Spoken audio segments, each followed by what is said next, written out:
What's up Star Squad, it's Starlight out in the morning, and today's video is going to be some tips on working with the Fae. Now this is kind of like covering some misconceptions and answering some frequently asked questions I've been asked before since the videos that I did with Ash. And yeah, I thought I'd get into clearing up some of those misconceptions, so hopefully we can do that today. So I've got some notes here that I'm going to be reading from, and yeah, let's do this thing. So the first one is that offerings go a long way, which basically means that you don't need to offer like the biggest bouquet of flowers and a full spread for them. You can literally just offer them like the first sip of your drink. They're going to appreciate the fact that you thought of giving to them before yourself, basically. And on the flip side of offerings go a long way, if you, like, especially if you ask them for something and don't offer anything in return, which kind of leads on to my next point. If you ask them for something and don't offer anything in return, they're going to see that as super disrespectful and probably will, like, try to get some form of revenge on you. So don't do that. Just give them offerings. They love it. Doesn't have to be huge, just something small that they like to show that you're thinking of them, basically. I mean, it doesn't even have to be physical offerings. Like, I try not to give too many physical offerings if I can help it, because I just feel like it's kind of wasteful, especially if it's something that I don't feel like I can repurpose, or I don't want something to be like a permanent offering. So I've got some crystals that are kind of like a permanent like offering on my altar for the Fae, but my main offering to the Fae is the fact that I'm vegan. So my veganism is like a daily offering that I can give to the Fae, because not only does it help with like planetary problems and like not killing animals, like using the plant nature that Mother Earth has provided us and things like that, but it also like uses less water, clears up emissions, blah blah blah blah blah, all like the environmental reasons that people are vegan. So that is like a daily offering that I give to the Fae, that I don't have to remember to do because it's just part of my daily routine at this point, and it's part of like the way that I'm eating and stuff like that. So it's yeah, you don't have to give anything. Woo, voice. You don't just have to give physical offerings like honey or like cake or something like that. It doesn't just have to be that. Get creative with it, because the more creative you are, the more they're going to appreciate it. They like unique things. Yes, so offerings go a long way. The Fae don't give gifts. There is always a price, so always give her an offering in return. That's pretty self-explanatory, but I will explain it a little bit more for those that don't catch on. Basically, I get a lot of comments on my Fae videos saying, oh, the Fae have given me a gift. I saw this like thing on my altar that I think is from the Fae. I'm going to keep it because it's nice of them. The Fae don't give gifts. They give you recognition. They give you a recognition that they are, or that you are attempting to work with them, or say if you've reached out to them or something like that, and they're giving you a sign or like a recognition of your presence, basically. It's not a gift, because there is always a price to everything the Fae give. It's not a gift, it's a contract. So if you don't give something back of like equal value, then they can choose how to exact the price upon you. That could be working with you and your family for generations, and you have no choice, you have to work with them. It could be they could like start messing with you and like messing up all of your electrics and like stealing stuff from you and stuff like that. They will always exact a price for the things they give. So if you don't take it upon yourself to give something back of equal value, of equal measure, then they can choose the price themselves, which is usually something you don't really want to give. So just to be safe, if you think the Fae have given you something, always offer something back. Basically, point proven, just do it. It will save you a lot of stress in the future, trust me. Next one, the please, sorry, thank you thing. Okay, so this one is not a hard and fast rule. Some Fae really don't care, some Fae care way too much. The Fae are a bit tricky. They are very much indeed like their own personalities. Some get really, really offended at something, some couldn't care less. But as a general blanket rule, especially if you're first starting to work with the Fae, it's a good idea to just avoid the words please, sorry, and thank you, for the following reasons. The Fae have noticed generally that we kind of overuse these words and don't have any real feeling behind them anymore. So most people, like for example kids, if they like throw something across the room and it hits someone, they didn't mean to, so they don't want to apologise, but you force them to and they say sorry anyway. That's kind of what they feel sorry would mean. It's like a forced apology. But if you can come up with something more heartfelt, like another way of saying sorry, like I deeply apologise, I understand this has caused some distress or discomfort, I will do my best not to do that again, or I was unaware that would cause you like upset, or like I was unaware that would offend you, I will do my best not to do that in the future. That kind of stuff, like make it more personal and make it seem like you're actually taking accountability for what they think you've done. Because if you just say, oh, sorry, they're not going to take that as an actual apology. They're just going to get more offended because they're like, well, do you actually mean that? We don't think you actually mean that. It's the same sort of thing with please and thank you, because we are so drilled into like having manners, that like please and thank you is the shortest way to acknowledge that something has been done or like to ask for something. They want a bit more effort than that. They don't just want, oh, please can I have this? Like, I would greatly appreciate if you could aid me with this. Or for thank you, like, I acknowledge the energy that you've put into aiding me, so I offer my greatest gratitude or something. Obviously it doesn't have to be that wordy, but you get kind of the theme that I'm going along with here. Put some effort into it. Don't just say please, sorry and thank you. Seem like you're actually acknowledging the thing that's been done, or the thing that you want done, or the thing that they think you've done. Acknowledge it and expand on it. But basically just don't just be like, oh, I recognise I've done this thing, sorry. They're going to take more offence than that, more than likely, because it doesn't seem like you actually mean it. Put some meaning into it, put some heartfeltness into it, and you should be golden. Next one, working with Fae royalty off the bat. Now, the amount of times that I've seen someone be like, I'm new to working with the Fae, I don't know anything about them, but I want to work with the fairy queen of this court. Bad plan. Please don't do this. Oh dear. People, especially people that are new to working with the Fae, like I've been working with them for a fair few years now and I still don't know everything about them.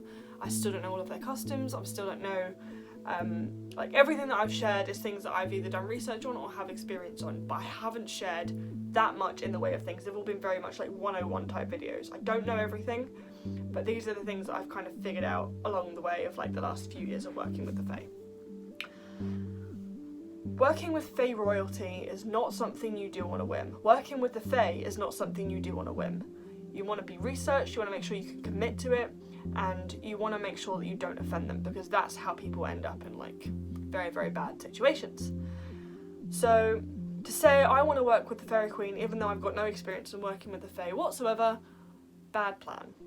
Please don't do that. Start with, if you're going to start working with the Fae, start with your fairy guardians and guides. Start with Fae that are already connected to you. On like 1 in a billion occasion that Fae connected to you already just happens to be fairy royalty. Very, very, very, very, very unlikely, but in the case that it does happen, then build a connection with them anyway because they are your guide. But yeah, start with your Fae guides, depending on what type of Fae you want to work with. So say if it's like, I don't know, mermaids, elves, sprites, I don't know, will-o-wisps, pixies, anything like that. Find out the Fae that you're working with to cater to their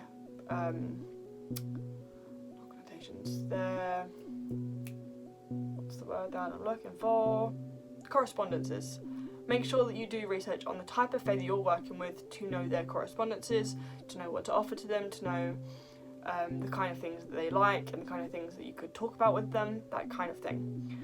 But to say, I'm new to the Fae, I'm going to work with the Fairy Queen of this court, please don't. you will end up in a world of pain and a world of trouble, and can't say I didn't warn you.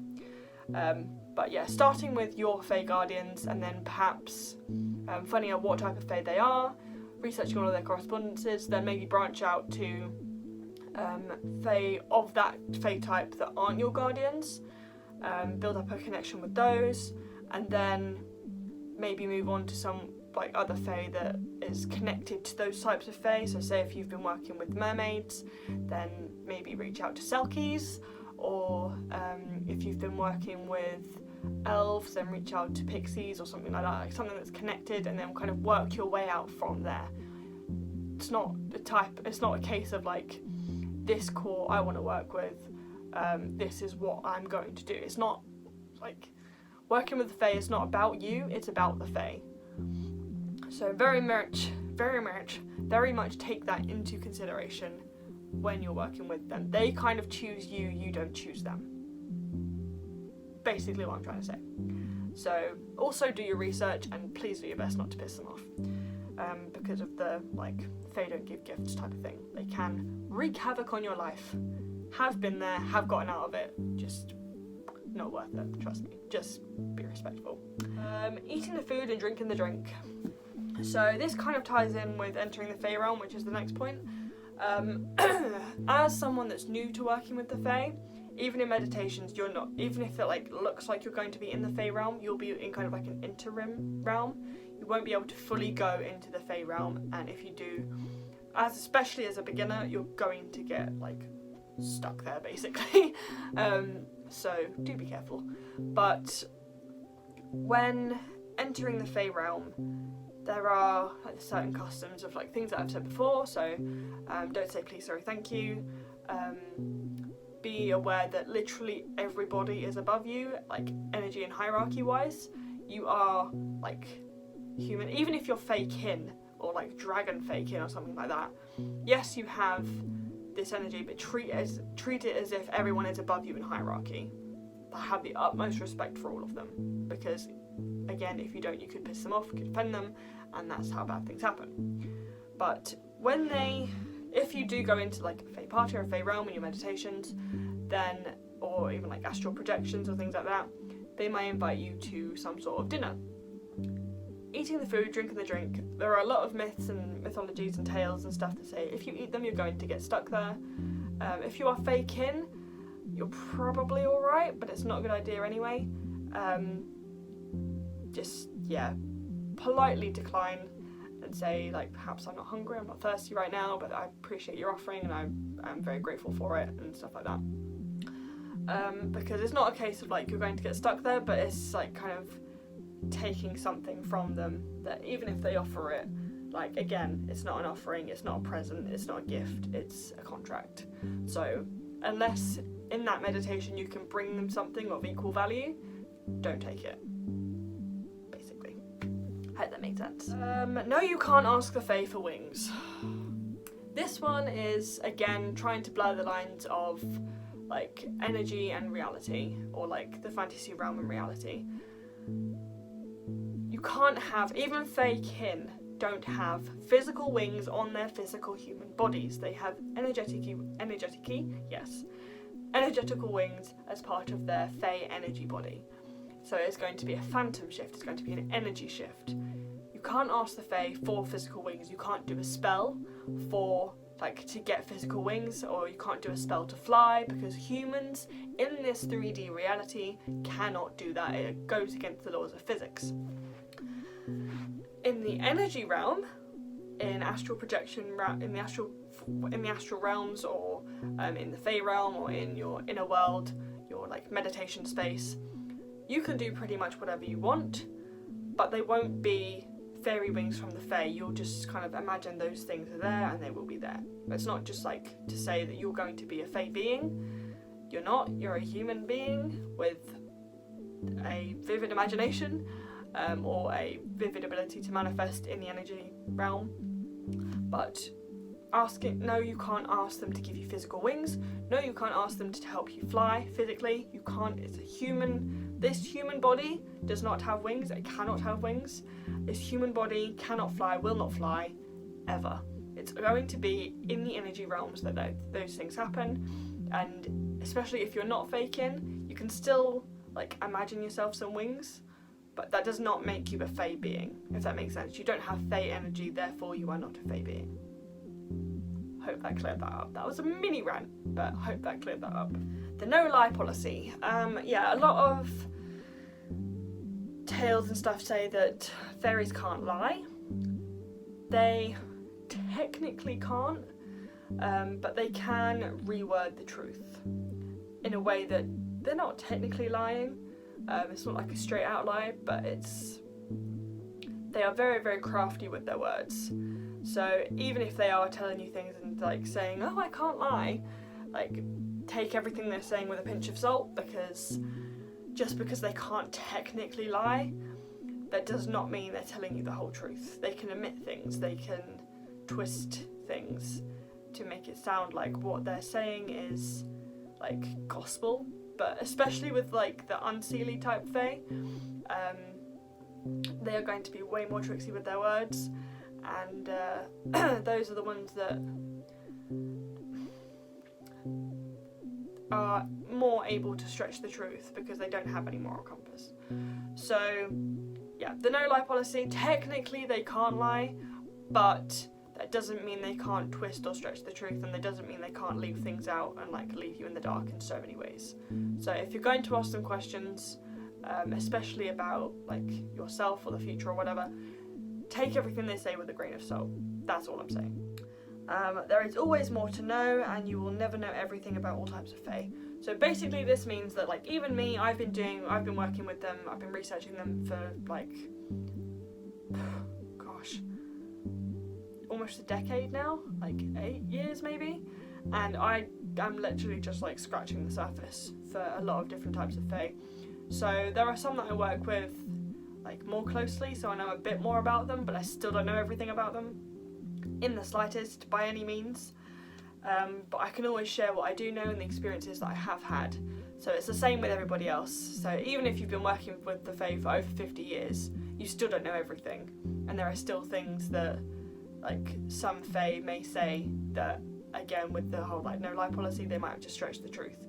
So even if you do know a lot about fairies, that doesn't mean you know everything about all types of Fae, and that doesn't mean that you can like kind of say no, you're doing it wrong. Like yes, there is a spread of misinformation, which is like the kinds of things that I'm trying to clear up after doing the research that I've done.